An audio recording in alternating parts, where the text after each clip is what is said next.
ഗോപൻ സ്വാമിയുടെ കല്ലറ പൊളിച്ചു തുടങ്ങി. വൻ പോലീസ് സന്നാഹത്തോടുകൂടിയാണ് കല്ലറ പൊളിച്ചു തുടങ്ങിയത്. മാധ്യമപ്രവർത്തകരെ പോലും 200 മീറ്റർ അകലെ വടം കെട്ടിയാണ് പോലീസ് നിയന്ത്രിച്ചിരിക്കുന്നത്. പ്രദേശത്തേക്കുള്ള യാത്രകളും പോലീസ് നിയന്ത്രിച്ചിട്ടുണ്ട്.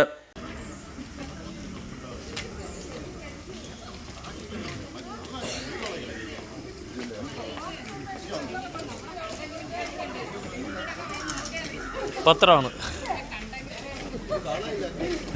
കാണില്ല.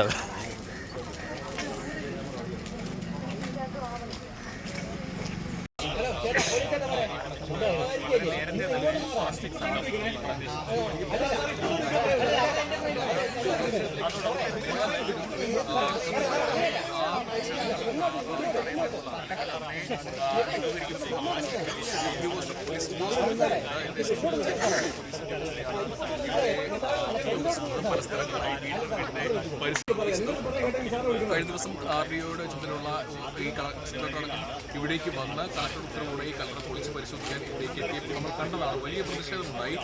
പ്രത്യേകിച്ച് കുടുംബം ഈ കല്ലറയ്ക്ക് അവർ പറയുന്ന പ്രകാരം സമാധിയായ സമാധി മണ്ഡപത്തിന്റെ സമീപത്ത് അവിടെ താഴെ ഇരിക്കുകയും ഈ നാമം